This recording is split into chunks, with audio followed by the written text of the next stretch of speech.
नमस्कार बंधुरा गौरीर किचेने सबाइके स्वागत।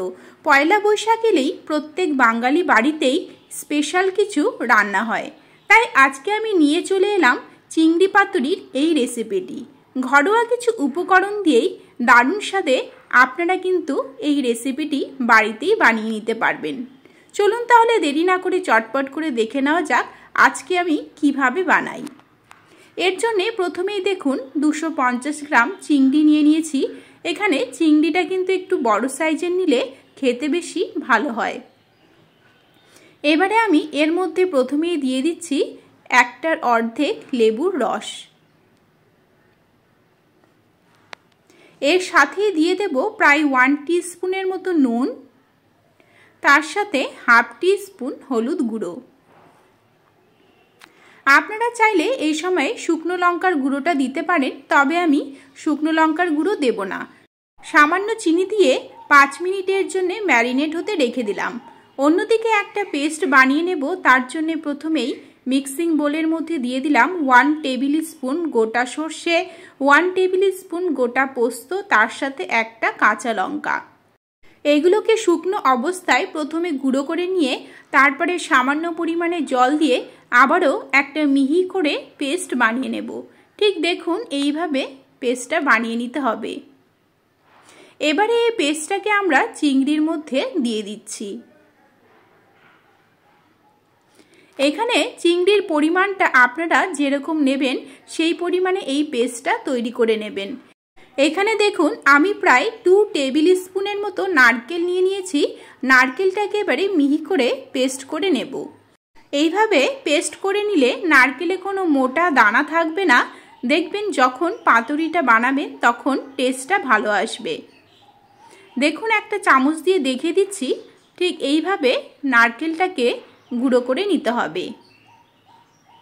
এবারে এই নারকেলটাকে আমরা চিংড়ির মধ্যে দিয়ে দেব।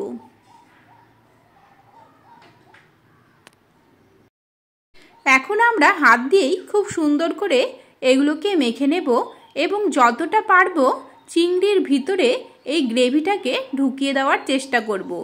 তাহলে দেখবেন মশলাগুলো চিংড়ির ভিতরে ঢুকে যাবে এবং টেস্টটাও ভালো আসবে। এই রেসিপিটি কিন্তু সম্পূর্ণ আমার ঠাকুমার রেসিপি।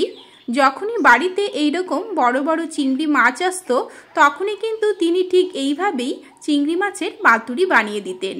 গরম গরম ভাতের সাথে এই রকম চিংড়ি মাছের পাতুরি, তার সাথে উপর দিয়ে যদি কাঁচা সর্ষের তেল ছড়িয়ে দেওয়া যায় খেতে কিন্তু দারুণ লাগে। ঠিক এইভাবে দেখুন চিংড়ি মাছের মধ্যে মশলাগুলো ঢুকিয়ে দেবেন। সবগুলো মাছ আমার পুরোপুরিভাবে কমপ্লিট হয়ে গিয়েছে। এবারে আমি এগুলোকে 30 মিনিটের জন্য ঢেকে রেখে ম্যারিনেট হতে দেব। অন্যদিকে দেখুন পাতুরি বানানোর জন্য এখানে আমি কলা পাতা নিয়ে নিয়েছি। কলা পাতাটা কিন্তু খুব ভালোভাবে জল দিয়ে ধুয়ে নিতে হবে যাতে কোনো ধুলোবালি না লেগে থাকে।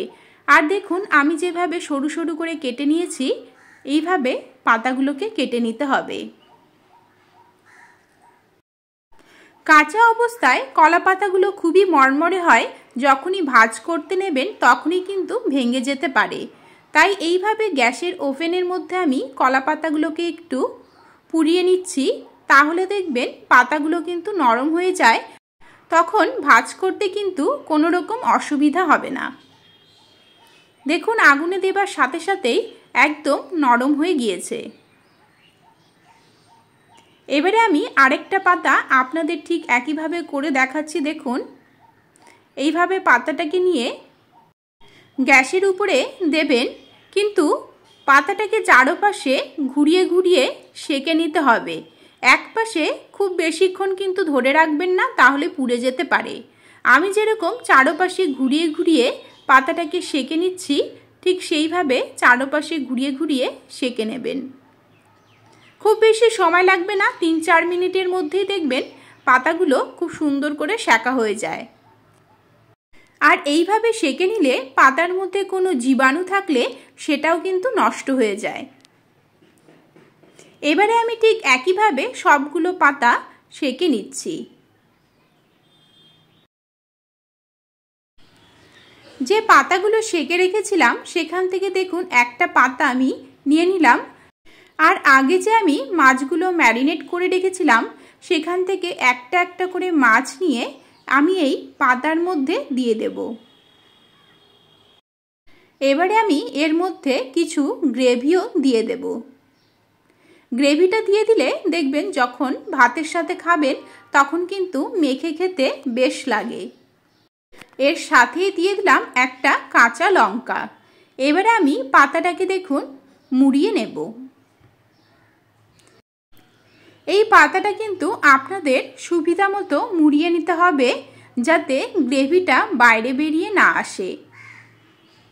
দেখুন আমি একদিকে মুড়িয়ে নিয়ে তারপরে কিন্তু আরেক দিকটা মুড়িয়ে দিচ্ছি।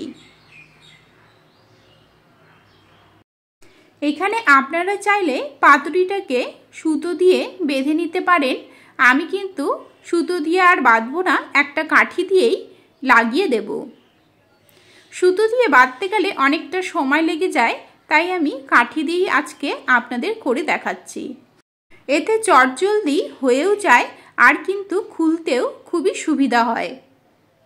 এইভাবে কাঠিটাকে নিয়ে বাইরে বের করে দেবেন। যেখানে কলা পাতাটা মুড়ে আপনারা শেষ করবেন সেখান থেকে এই কাঠিটা এইভাবে ঢুকিয়ে দিতে হবে। দেখুন ঠিক এইভাবে করে নিতে হবে। আমি আপনাদের আরেকটা করে দেখাচ্ছি। দেখুন ঠিক একইভাবে চিংড়ি মাছ এবং তার সাথে কিছু গ্রেভি এর মধ্যে দিয়ে দেব এবং দিয়ে দিলাম একটা কাঁচা লঙ্কা। এবারে আমরা পাতাটাকে মুড়ে নেব। প্রথমে এক পাশে এইভাবে ভাঁজ করে নিয়ে তার উপর দিয়ে আরেকটা ভাঁজ করে দিলেই কিন্তু এটা রেডি হয়ে যায়। দেখুন কি সুন্দর করে এটা ভাঁজ করা হয়ে গেল। ঠিক একইভাবে এবারে আমরা এর মধ্যে কাঠিটা লাগিয়ে দেব।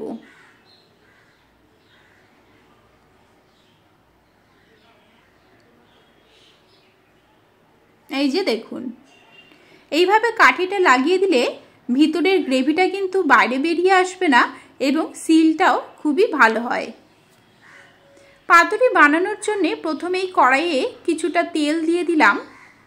তেলটা গরম হয়ে এলে একে একে পাতুরিগুলো এর মধ্যে দিয়ে দেব।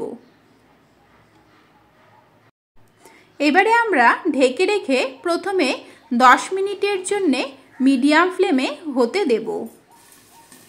10 মিনিট হয়ে গিয়েছে। দেখুন পাতার একদিকে কিন্তু ভাজা হয়ে গিয়েছে। 10 মিনিট পরেই আমরা ঠিক পাতাটাকে উল্টে অপর পৃষ্ঠেও আরও 10 মিনিটের জন্য ভেজে নেব। প্রত্যেকটা পাতা কিন্তু খুব সাবধানে এপাশ ওপাশ করে উল্টে দিতে হবে। এবারও ঠিক আরও 10 মিনিটের জন্য করে নিচ্ছি। এখন দেখুন দুদিকেই খুব সুন্দর করে ভাজা কিন্তু হয়ে গিয়েছে। পাতার কালারটা যখন ঠিক এই রকম হয়ে আসবে তখনই কিন্তু বুঝতে হবে যে পাতুরিগুলো হয়ে এসেছে।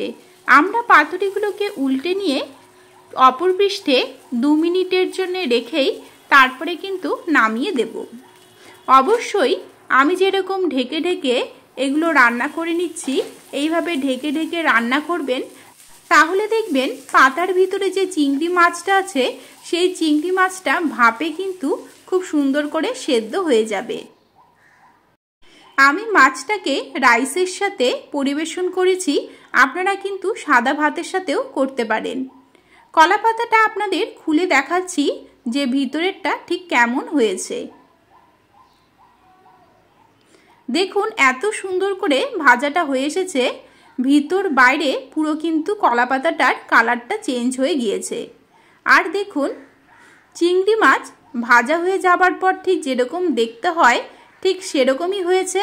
তার মানে কিন্তু মাছটা খুব সুন্দর করে সেদ্ধ হয়ে গিয়েছে। তাহলে আজকের মতো এখানেই শেষ করছি। দেখা হবে নেক্সট রেসিপি নিয়ে। ভালো লাগলে আমার চ্যানেলটিকে সাবস্ক্রাইব করে নেবেন, লাইক ও শেয়ার করবেন। নমস্কার।